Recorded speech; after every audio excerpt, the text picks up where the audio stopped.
Halo good student, bersama dengan Miss Rifka. Kali ini kita akan bahas mengenai 3 tipe komunikator: agresif, pasif, dan asertif.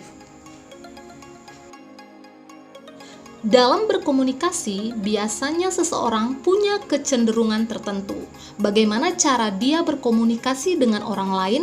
Ada tipe orang yang kalau dia berkomunikasi agresif, dia dominan dan mau menang sendiri. Sebaliknya, ada juga yang pasif, di mana lebih banyak diam dan menerima pendapat orang lain.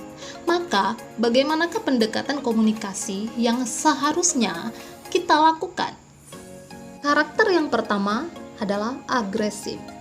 Ciri-ciri dari karakter seorang komunikator yang agresif adalah menang sendiri. Jika ada perbedaan pendapat dan pendapatnya lah yang harus menang.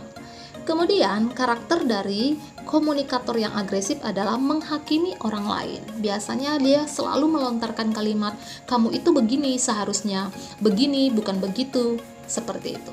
Kemudian, suka memotong dan mendominasi. Jadi, ketika orang lain bicara, bukannya dia mendengar, malah balik mendominasi. Orang-orang yang memiliki tipe agresif dalam berkomunikasi itu biasanya bisa dilakukan oleh orang yang memiliki kepribadian dominan. Jadi pada dasarnya dia memang sudah memiliki kepribadian yang dominan.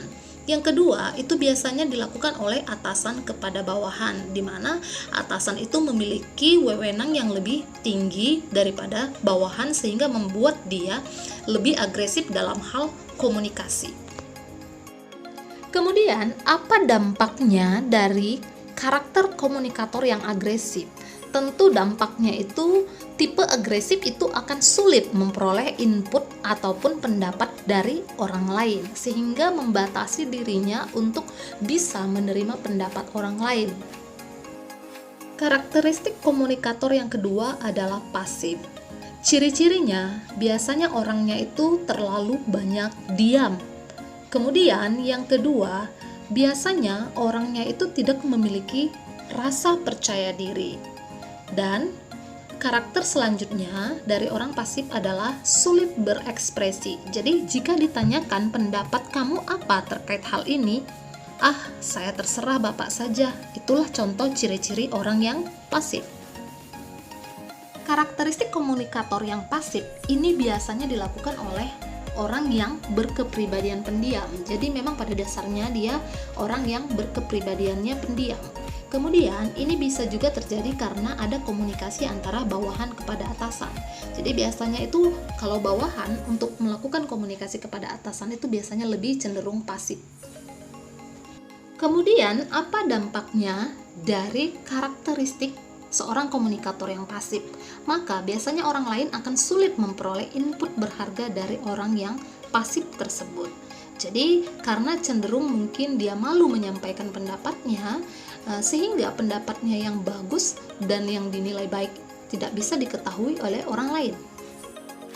Oke, selanjutnya tipe komunikator yang ketiga, yaitu tipe asertif.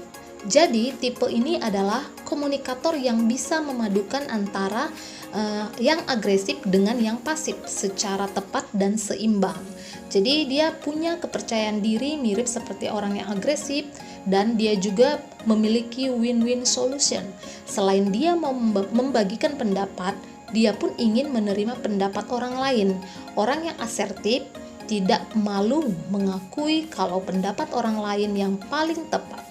Dan karakteristik dari sifat yang asertif adalah proaktif serta ekspresif. Artinya dia mau mengekspresikan dengan baik pendapatnya, dia mau memberikan pendapat yang baik, dan dia juga mau menerima pendapat orang lain.